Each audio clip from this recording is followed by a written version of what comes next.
Springfest is happening now at Lowe's. Keep the spotlight on your yard with Stay Green Premium 2 cubic foot mulch, 5 bags for $10. Plus, when you want more help indoors, get up to 40% off select major appliances that help you supercharge your chores. Our best lineup is here at Lowe's. Valid to 4/22 while supplies last. Selection varies by location. See Lowe's.com for details. Mulch offer excludes Alaska and Hawaii. Chronic migraine, 15 or more headache days a month, each lasting 4 hours or more, can make me feel like a spectator in my own life. Botox, onabotulinum toxin A, prevents headaches in adults with chronic migraine. It's not for those with 14 or fewer headache days a month. It's the #1 prescribed branded chronic migraine preventive treatment. Prescription Botox is injected by your doctor. Effects of Botox may spread hours to weeks after injection, causing serious symptoms. Alert your doctor right away, as difficulty swallowing, speaking, breathing, eye problems, or muscle weakness can be signs of a life-threatening condition. Patients with these conditions before injection are at highest risk. Side effects may include allergic reactions, neck and injection site pain, fatigue, and headache. Allergic reactions can include rash, welts, asthma symptoms, and dizziness. Don't receive Botox if there's a skin infection. Tell your doctor your medical history, muscle or nerve conditions, including ALS, Lou Gehrig's disease, myasthenia gravis, or Lambert-Eaton syndrome, and medications, including botulinum toxins, as these may increase the risk of serious side effects. Why wait? Ask your doctor, visit BotoxChronicMigraine.com, or call 1-800-44-BOTOX to learn more.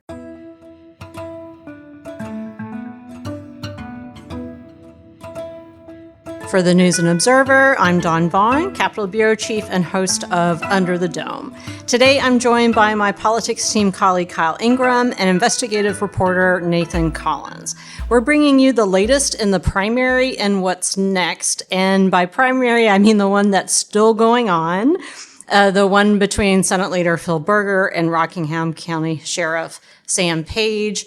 Nathan and I were both out in the field on election night. I was at Berger and Nathan was at Page.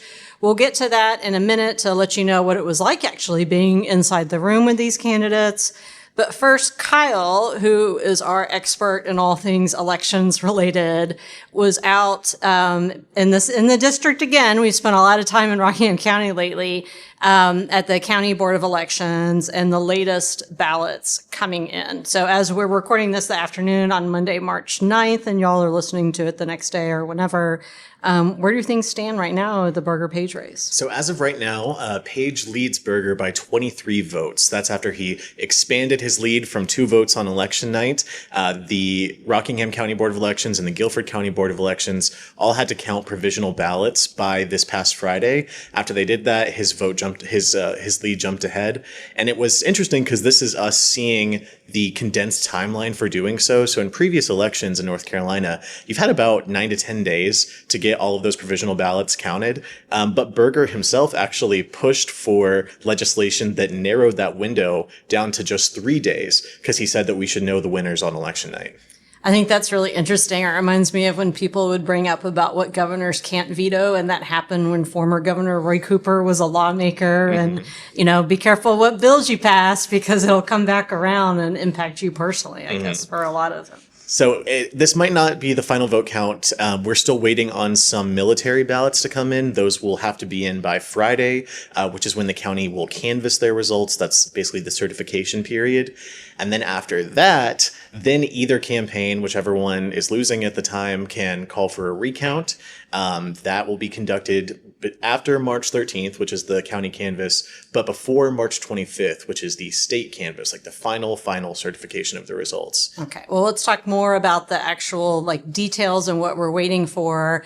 And rewind for a minute here for, I guess, less than a week ago when Nathan and I were out on election day. I feel like anyone who's listening to the Under the Dome podcast is probably already aware of this primary, but to bring everyone up to speed, Senate Leader Phil Berger is arguably the most powerful politician in the state. The 3 most powerful politicians are the governor, the House Speaker, and the Senate President pro tem.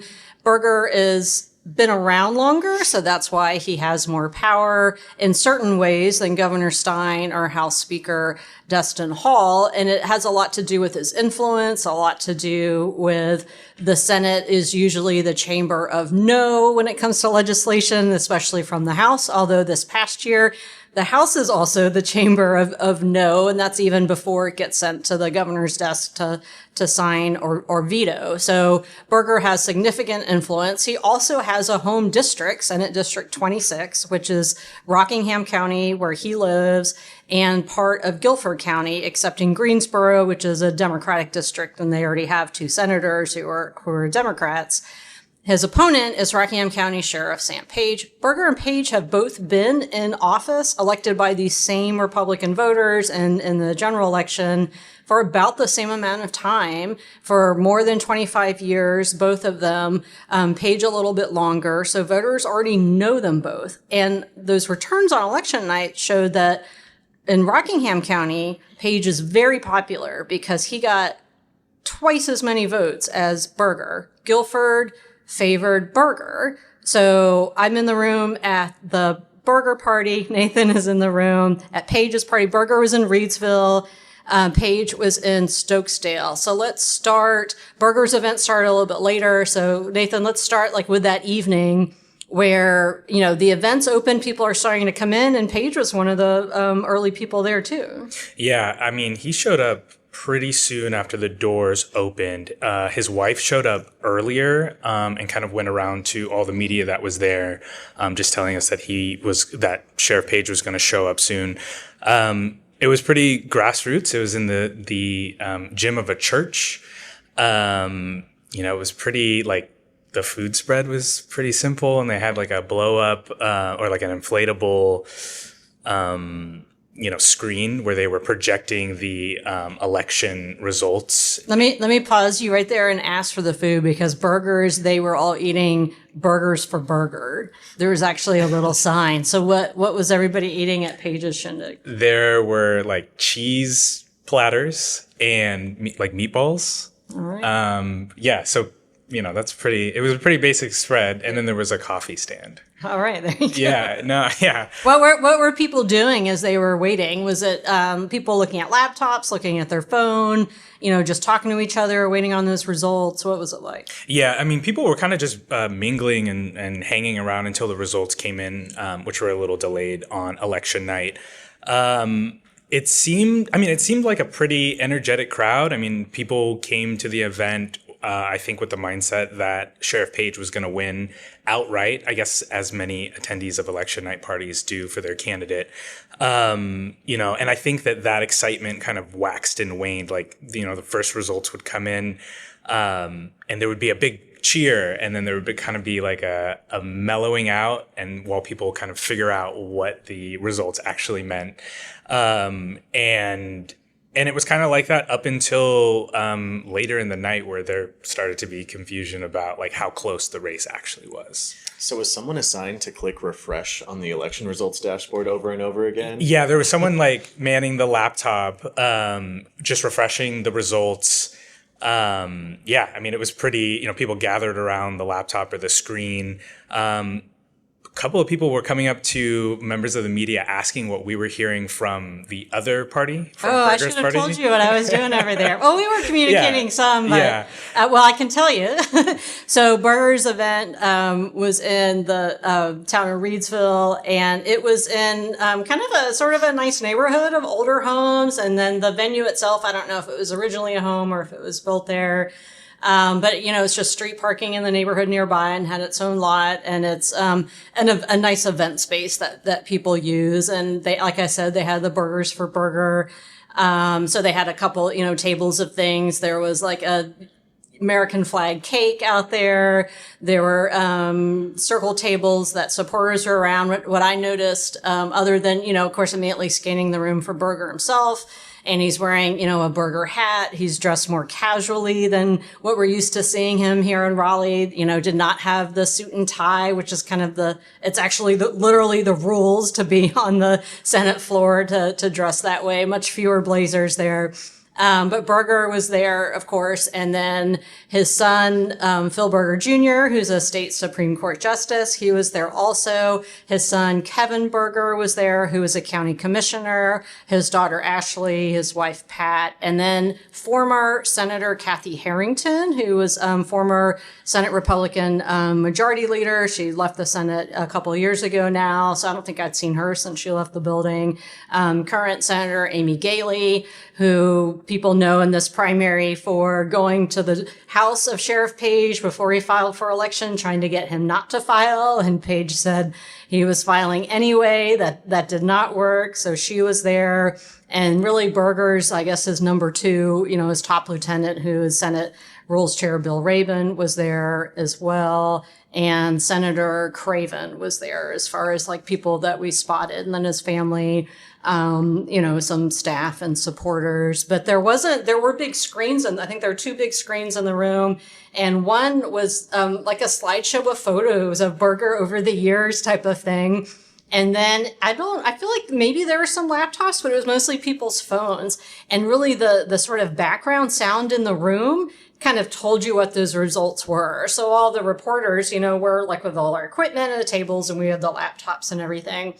And then, so you'll hear like, background happier chatter, and then kind of like a hush, as people are looking, because where the numbers you're seeing earlier in the night, when Rockingham came in, obviously that, Page took that and Guilford was coming in later. And at some point after a while, I look around and Berger's not in the room anymore. Some of his inner circle isn't in the room anymore. And things are getting quiet. And that's kind of like, people that have attended watch parties. I've been at, winners and losers at different levels of government, throughout my career. And it's very different vibe when they're like, as far as the results are and the kind of feeling in the room. Sometimes people, decide to go home. And that actually is almost how Berger's watch party ended. It was very, very close. I believe Page was up when Berger came out.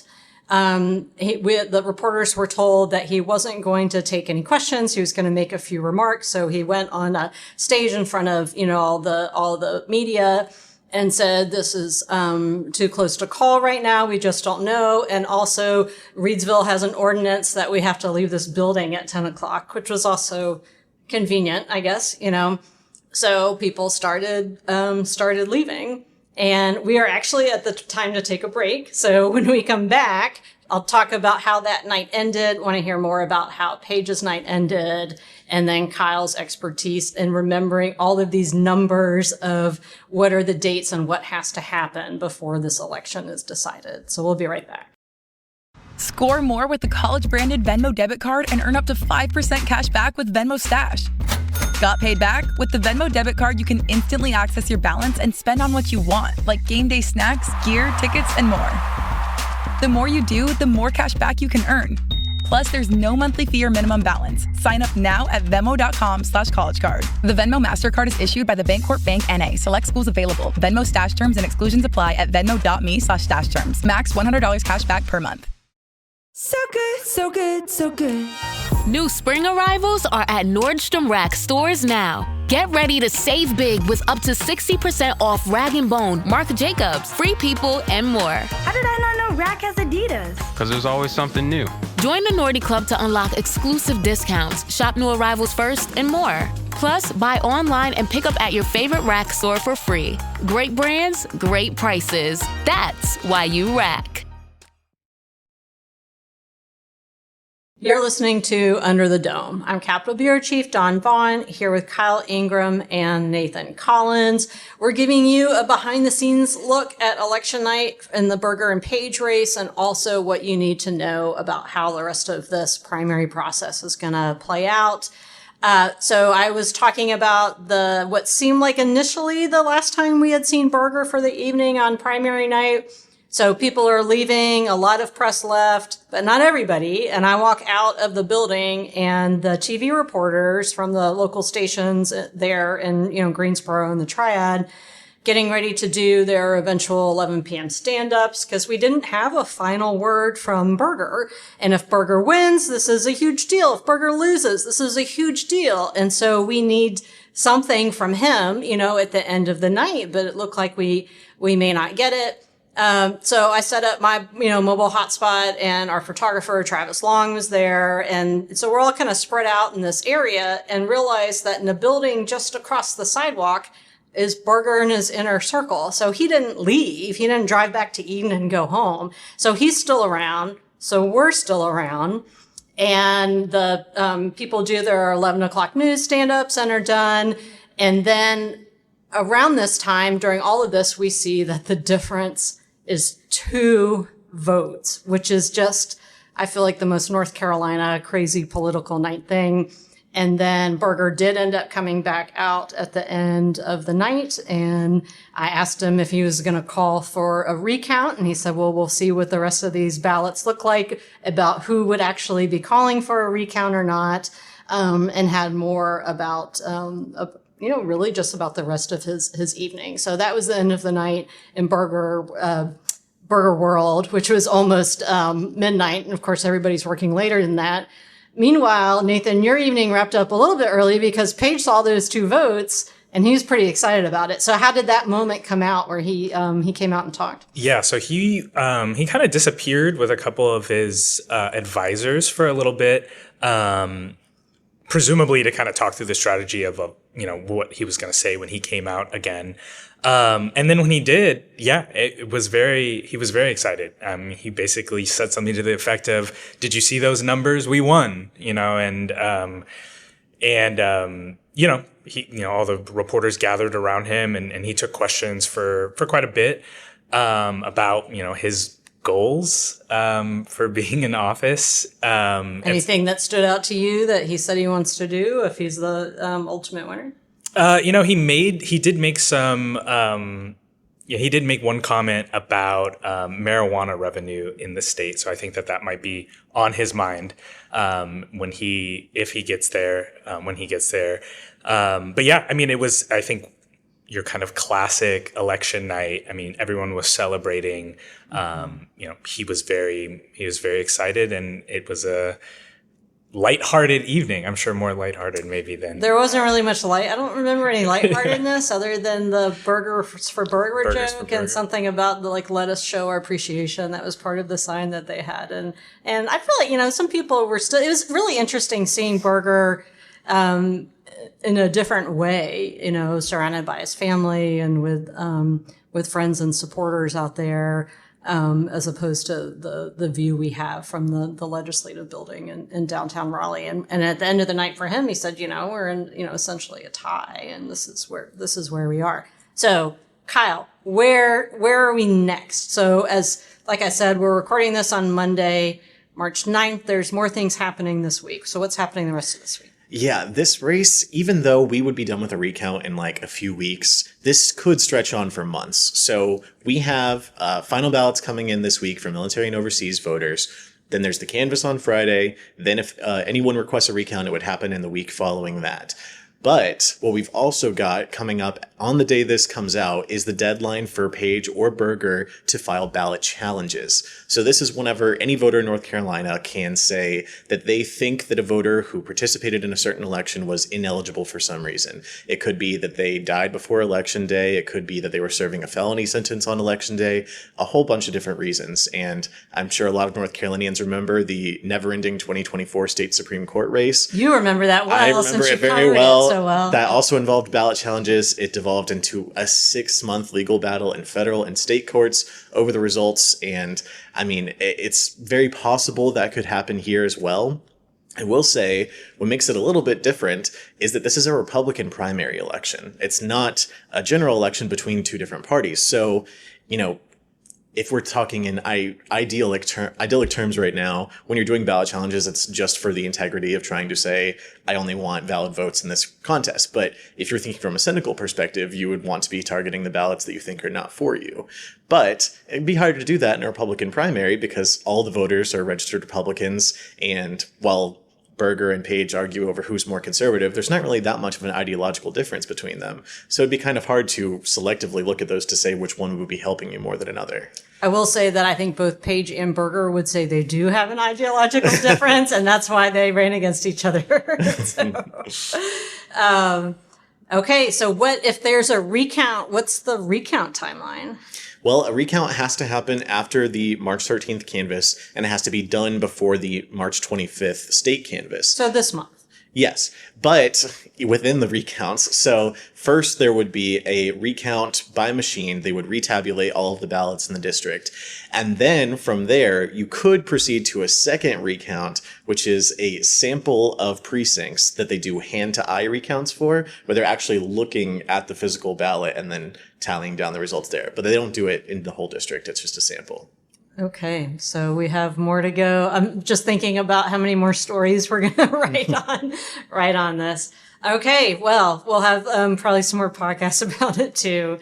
Moving on, before we wrap up to our picks for headliner of the week, Kyle, I'll pick you to go first, and this is still related to election night. Yeah, another thing on election night was that we saw kind of a North Carolina's version of an anti-incumbent wave, where we had a lot of incumbent lawmakers lose in primary elections on both sides of the aisle. Charlotte Democrats lost some of their seats. A Rockingham Republican lost his seat. Pirtle. Pirtle. So you had Carla Cunningham, who had come under a lot of fire for voting in favor of a bill that was forcing local police to cooperate with ICE. So, I think some of this was maybe backlash from the left against Democrats who had cooperated with Republicans or worked with them on certain things. But it could also just be, local issues. I mean, Republicans was kind of a grab bag. Yeah, exactly. exactly. As far as why people were, pushed out by the voters, including Kidwell. Yes. This is Keith Kidwell. I'm interested to see how, when the legislative short session starts, those incumbents that lost, how that kind of changes their behavior at the legislature, what bills they'll sponsor or not, or how they'll vote, or if maybe some people leave early and want to set the stage for, someone that they want, in next. I don't know. There are still pending veto overrides in the legislature that they did not have the votes to get done. And one does kind of think, are the Democrats who got ousted mad enough to now join alongside with the Republicans on those? Oh, that's interesting. Yeah, I didn't even think about that. All right. Well, we've got a lot to go on that. I'll go next. Mine is government-y, about the budget, my favorite topic that we haven't had for a really very long time. The revenue forecast is coming by the end of the month, so we'll have the final election results in this primary, and then also the nonpartisan, bipartisan revenue forecast, which is from the Office of State Budget and Management, which is a cabinet agency of Democratic Governor Josh Stein, and then the General Assembly's Fiscal Research Division. They're nonpartisan, but the legislature is controlled by Republicans.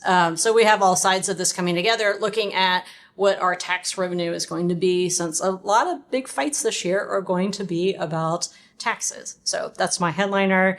All right, Nathan, is this your first time on? I think this is your first time on Under the Dome. Okay. Yeah. All right. So you get the last word. All right.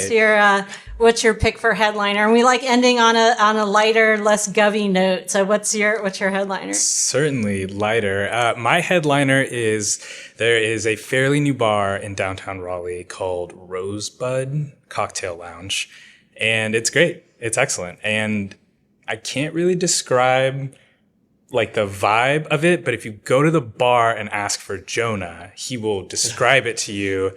And it's great. I went there last week too. It's very swanky. Yeah, is there a sled in there? I'm just making a literary reference of the sled. I don't even get that. Okay, but no. All right, someone else did.